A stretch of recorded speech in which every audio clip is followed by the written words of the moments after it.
Bismillahirrahmanirrahim. Bismillahi awwaluhu wa akhiruhu. We begin with Allah's blessed name again, and we thank Him for this opportunity, and we thank you, Islamic Broadcasting Network, for giving us this chance to address you.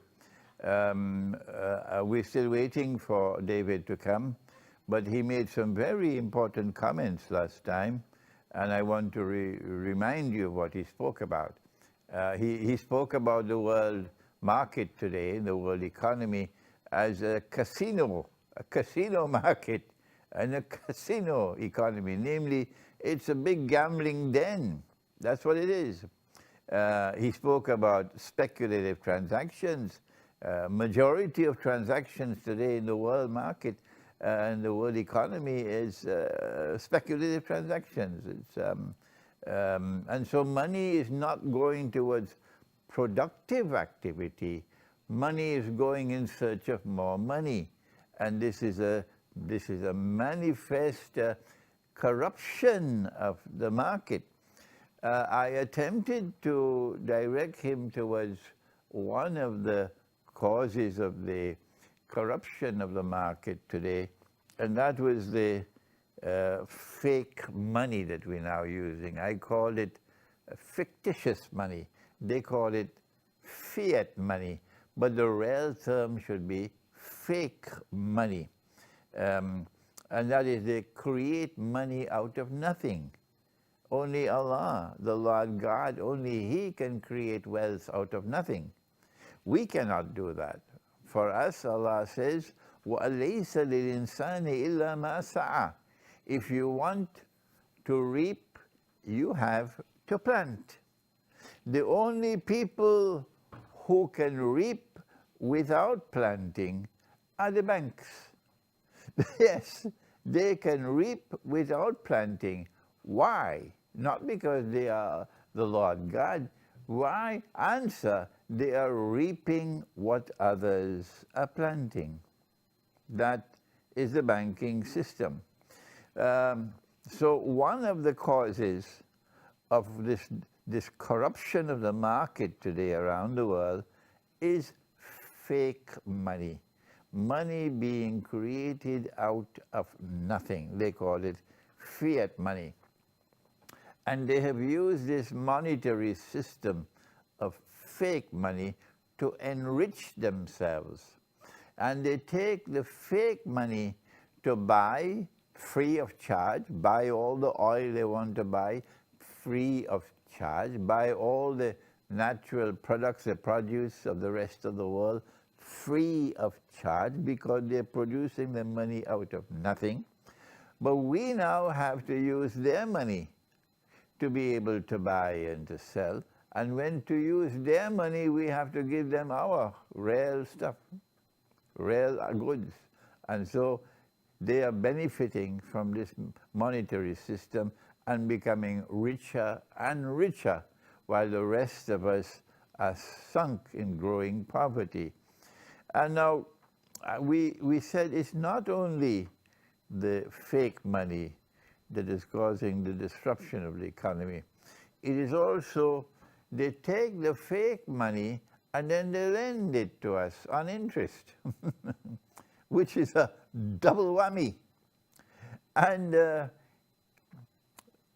every scripture which has come from Allah, every book which has come from Allah, has prohibited usury, prohibited money being lent on interest.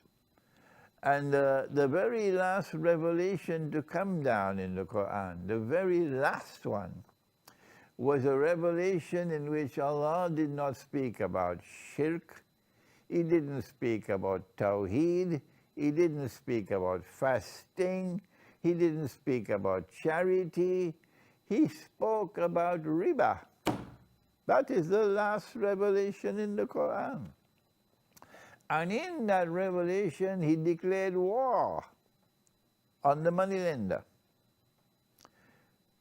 وَإِن لَمْ تَفْعَلُوا, if you do not give up lending money on interest, if you do not give up riba, فَأَذَنُوا بِحَرْبٍ مِّنَ اللَّهِ وَرَسُولِهِ, then take notice of a declaration of war from Allah and from His Messenger. This is the last revelation.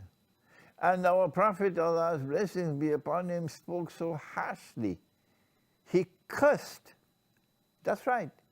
He cursed all four.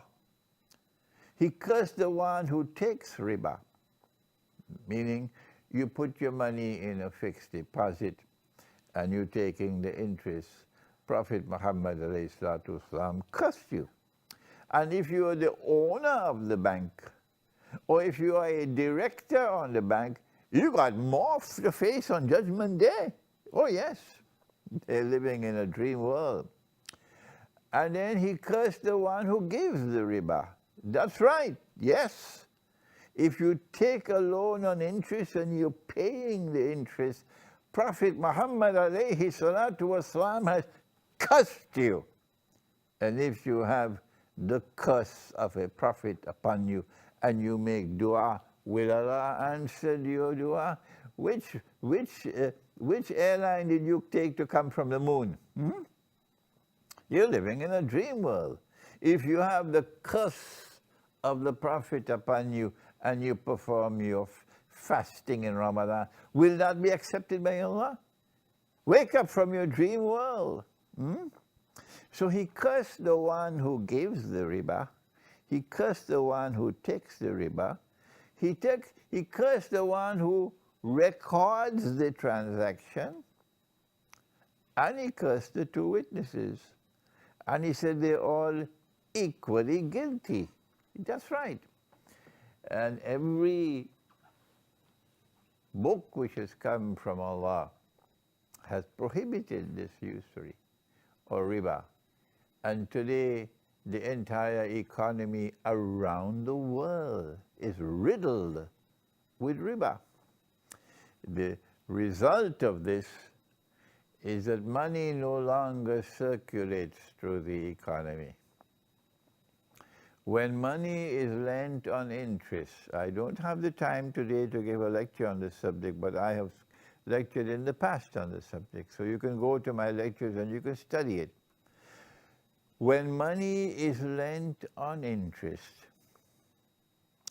and riba takes grip of the economy, then the implication of the result will be that money will no longer circulate through the economy. And so the rich will now remain forever rich, forever and ever and ever. And the poor will remain imprisoned in permanent poverty forever and ever and ever. But our Darul Uloom don't seem to be bothered about that. They don't teach the subject of riba.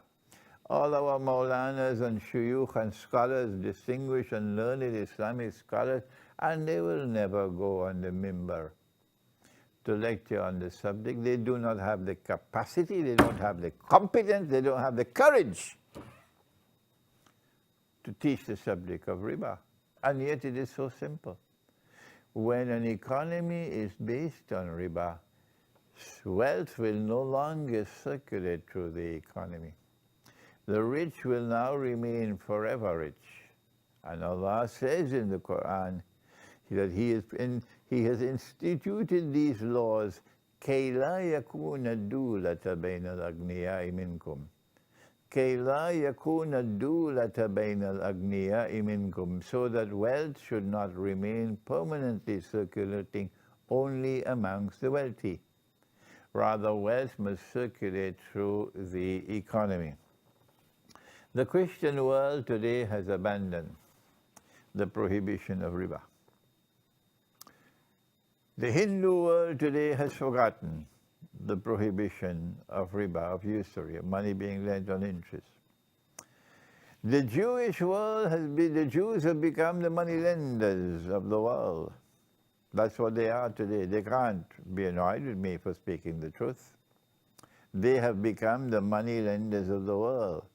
And this is why when William Shakespeare wrote The Merchant of Venice, he gave us Shylock, the Jewish moneylender, in that book, that play. And the governments of the world of Islam today either do not have the knowledge or they don't have the courage to stand up to the subject of riba. And the world of Islamic scholarship eats biryani and go home and sleep. That's what we have today. And the few of us, the very few of us, who are standing up, mashallah, mashallah, mashallah, we have amongst us. We have the Murabitun. Mashallah, the Murabitun has been very firm on riba.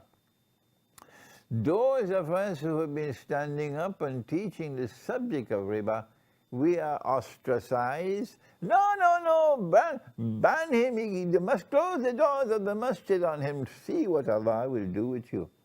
You close the doors of the masjid to me today, Allah will close the doors of the masjid for you tomorrow. How do we respond? How do we respond to this state of affairs?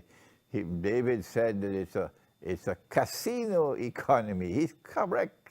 He says it's a casino market. It's correct. He spoke of speculative transactions all over the world. How do we respond? The response should be that which will allow wealth to circulate once again through the economy, so that the rich don't remain permanently rich and the poor are not imprisoned in permanent poverty. Did you hear that?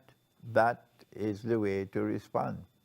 So then what are the steps which must be taken to respond to this corrupted economy? What should we do? The socialist economy, the socialist way of thinking, which has come from Karl Marx and some others, they say that you must have state intervention in the economy. David is here in time. Come, David, yeah. The socialist economy is that you must have state intervention. Welcome, David. Welcome. Have a seat. We're talking about, David, an economy in which, as you rightly pointed out last week, you have a big casino. You said it's a casino market. You said it's a casino economy. And you spoke about the prevalence of speculative transactions, gambling. Yes. And this distortion of the economy, you said money is not going towards productive means. That's right. Money is only searching for more money. And this is distorting the economy. We spoke yesterday about, I called it fictitious money. They called it fiat money, where you can create money out of nothing. And we say this is a further corruption of the economy and the market. The one thing we did not do, and I was just explaining that to the gathering audience, is usury, where money is used to make more money without any productive activity. And we say that when an economy is based on usury, then wealth will no longer circulate through the economy. The rich will remain forever rich, ever and ever and ever, and the poor will be imprisoned in permanent poverty. But that's not the whole story. The rich keep on getting richer and the poor getting permanent poverty. What was the name of that man who wrote Persistent Poverty. What was his name? Beckford? George Beckford. George Beckford. Jamaican economist. A Jamaican economist, Yes. yeah. One of the Plantation School of Economics. Yeah, my audience out there has many very bright students, and every time we mention the name of a book, they go and search for it. So George Beckford, Persistent Poverty. Good. So David, we have a little time left. Yes, so there's some work on the highway being done just now. Oh, okay. So the traffic just backed up for 15 minutes. My, yes. They're putting out now overpass or walkover, so my apologies. Yes. So we have to now, we say, usury, the Christians have forgotten it. Usury, the Hindus have forgotten it. Usury, money being lent on the interest, and there is no falsehood at all. It is absolute truth. The Jews have become the money lenders of the world. They can't be annoyed with me for that statement. And insofar as the world of Islam is concerned, our governments either don't know the subject or they lack the backbone to deal with the subject. And so what do we do? How do we respond? And when you came in, I was saying one of the responses has been, if we no longer have such an economy and the poor are suffering, then there is a socialist thinking, and that is you must have state intervention in the economy to help the downtrodden. But our Islamic response is different. We say, in order to restore a healthy economy in which wealth will circulate through the economy, you need to restore the free and the fair market.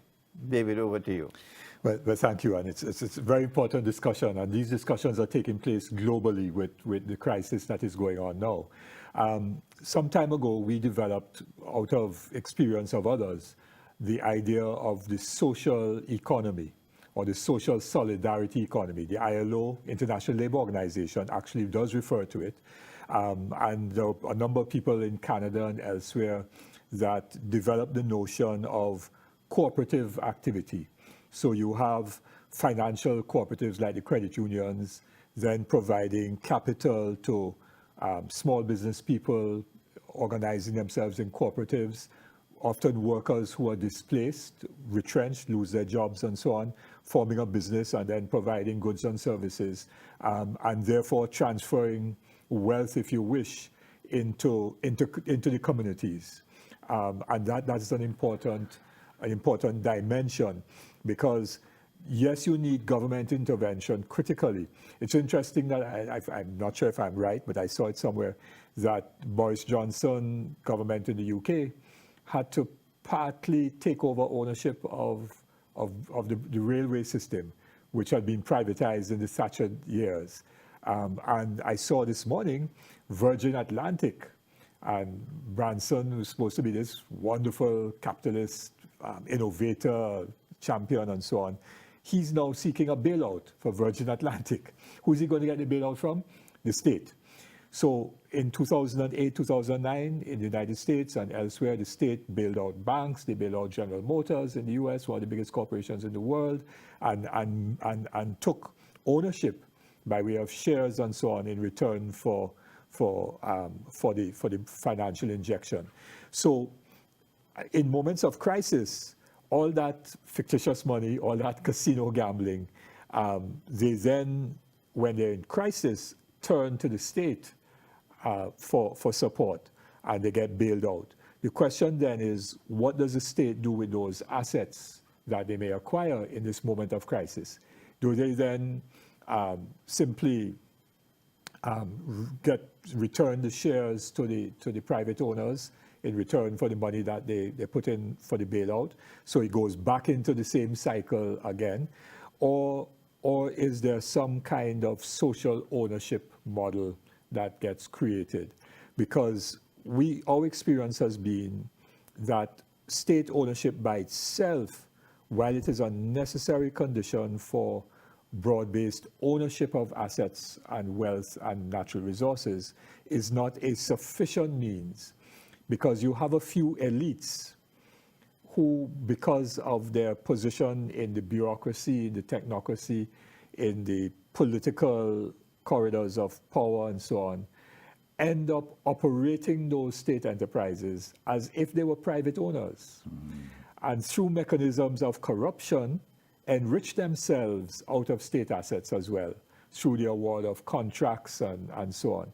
So what we also have to ensure is that we have, as the people, citizens who own the natural assets of the country, and therefore the natural wealth of the country, that there's a certain control of the decision making, and also that the wealth that is generated from those assets benefits the entire society in a fair way.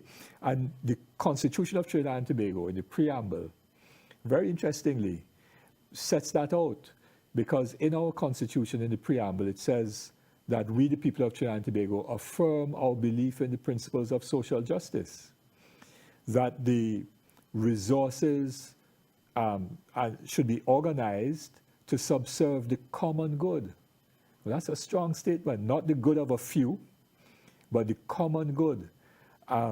So that notion of social justice, of a fairness and equity, of the benefits of the resources and wealth of a nation, is there in our constitution.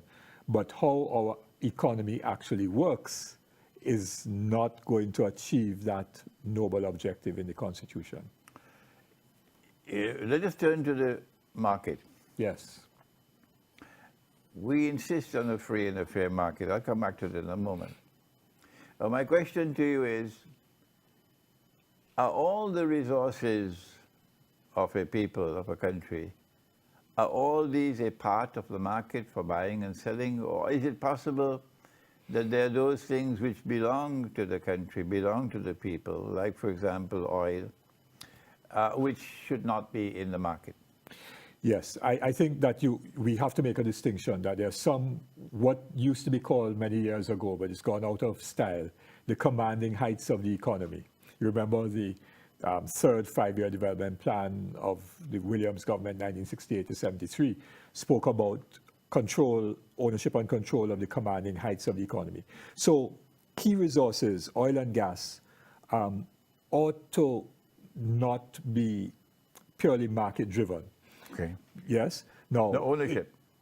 No ownership. Although there are challenges, real challenges that we may have in terms of having 100% ownership, because 100% ownership of the oil and gas resources in a country like Trinidad and Tobago means that you then have to have the capital to keep reinvesting in the industry to generate production because of the nature, the very expensive nature of searching for oil, exploring for oil, and producing oil and gas and going downstream. So there may be some other kinds of arrangements that you may have to have, but including very strong tax regimes to ensure that the people get their fair share of those assets, if you cannot have 100% ownership. And those are things that each country has to work out at different points in time. Leave oil, take water.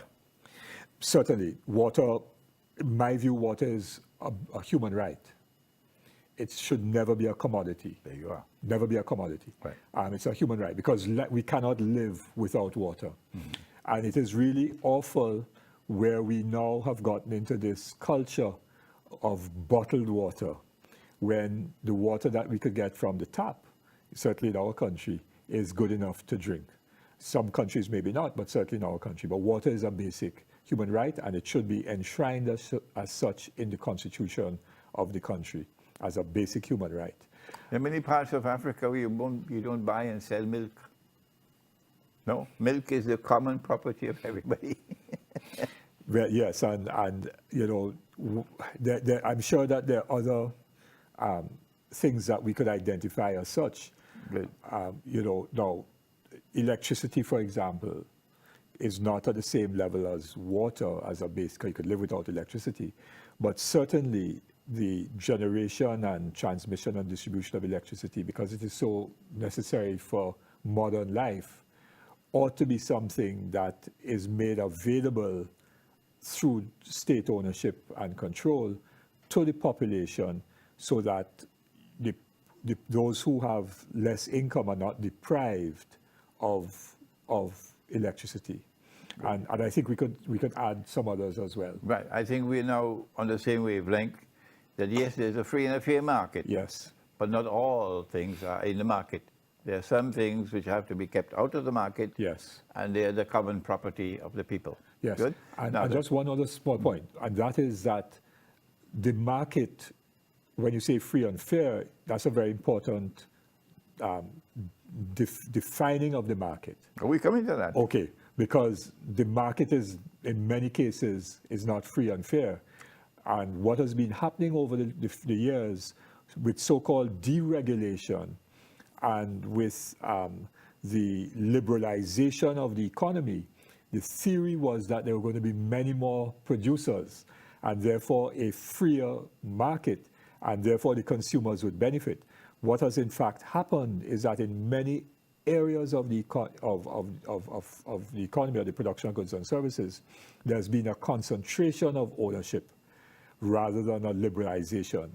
And therefore, what you have in some cases is maybe not a monopoly, but what the economists call a monopsony, where you have a few very large people determining how the market operates. We're going to have, Yes. I'm building the foundation now for another session. Yes, and yes. Yeah, I'm building the foundation for another session. And let's hope that I don't get held up by highway problems. Yes. Another session where we'll be able to advise our people, look, this cannot be in the market to be bought and sold, private ownership.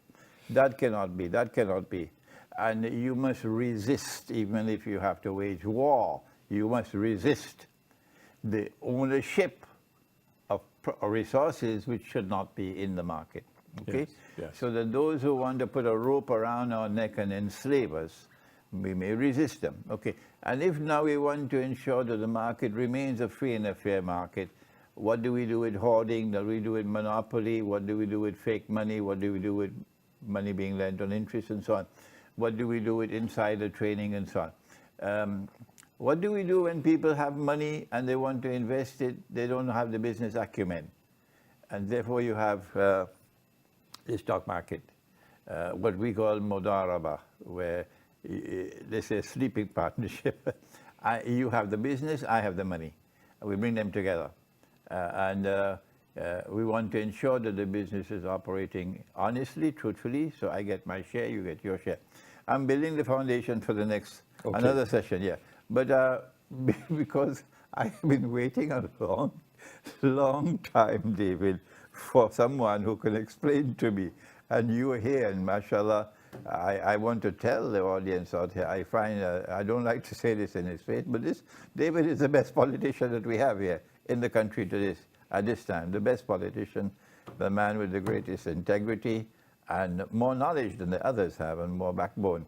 This is why you will find the marginalization of those who are truly our precious thinkers and scholars.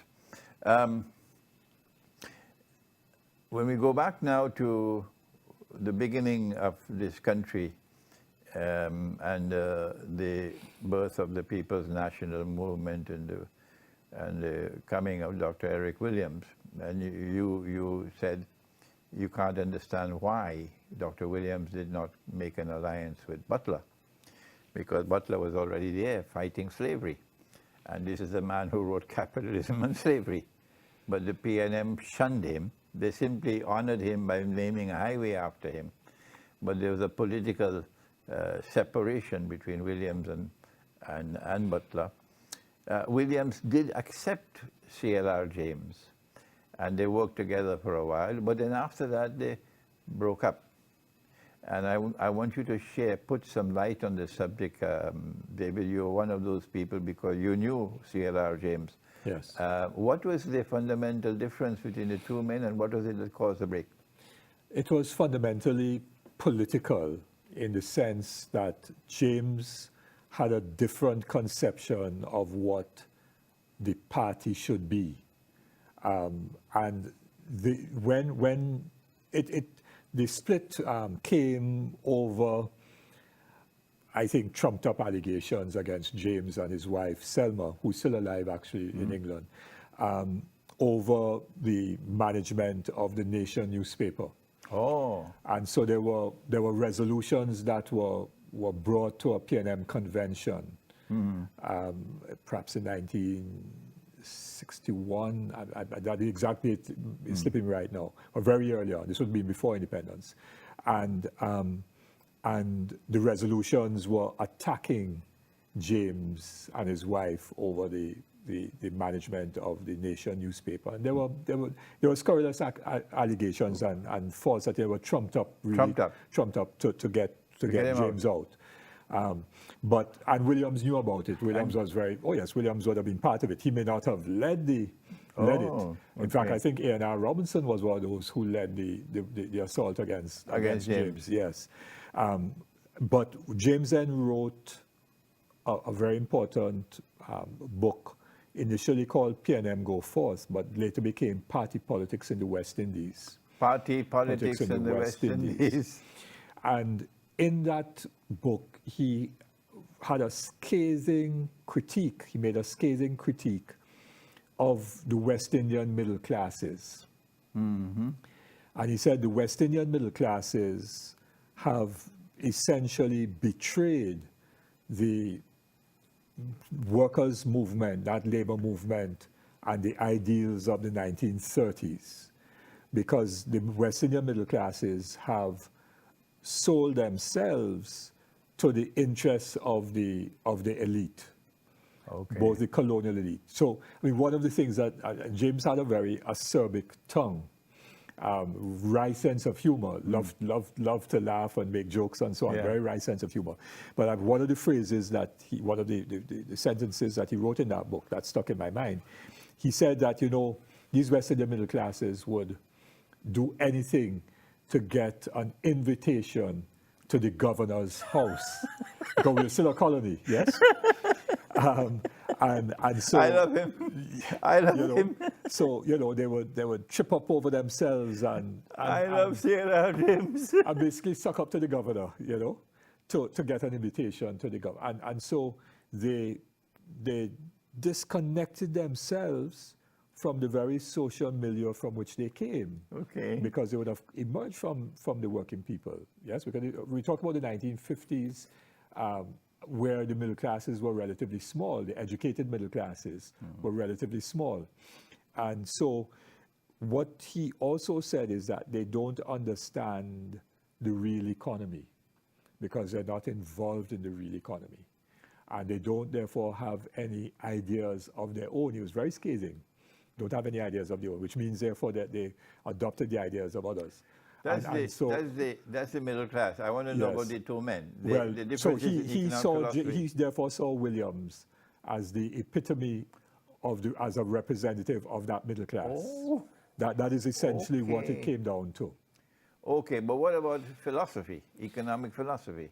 Well, yeah, at a later point, what then happened was that Williams adopted the Arthur Lewis economic theory of industrialization by invitation, which was that we had a surplus of labor, and I'm kind of simplifying it, and some people probably say giving it not a fair critique, but we had a surplus of labor, primarily labor in the, and Asus was talking about the West Indies in general, not just Trinidad, but generally. Surplus of labor primarily involved in agricultural activity, which was relatively low value added, and that we needed to move towards manufacturing and other aspects of economic activity where there be greater value added, but that we did not have the technology or the capital or the marketing and so on to experience, because we had no tradition of manufacturing, and therefore we needed to bring in foreign capital, provide them with incentives, enable them to establish these manufacturing businesses so that labor could move from low wage, low productivity in agriculture, estate agriculture, primarily sugar, into factory work, which would be better paid, higher skilled, higher valued labor and so on. And that we would also develop the technology and the management and so on over a period of time to be able to run these industries ourselves. So there were some other things, of course. I mean, I'm simplifying Arthur Lewis tremendously. So Williams was going in that direction economically, which therefore meant that we had to provide investment incentives to foreign capital, the pioneer industries legislation, where foreign companies primarily got 10, 15-year tax holidays and so on to set up these factories. Many of them came, and then after 10, 15 years, they packed up and left, or went to another island and got another 10, 15 years. Yes. Okay. So James would have been critical of that. And then, of course, in the early 60s, in 1963, Williams established the Mbanifold Commission of Inquiry into subversive activities in the trade union movement. I think I mentioned that on an earlier program. Okay. And then in 1965, during a strike by sugar workers, interestingly, not against the foreign... We have 1 minute. 1 minute. Not against the company, but the sugar workers went on strike against Badisaga Miraj, the union leader. Oh, okay. And went to George Weeks for solidarity and support. Okay. And during that period, Williams declared a state of emergency. Okay. James happened to be in Trinidad covering cricket, England playing West Indies for the Guardian newspaper in England.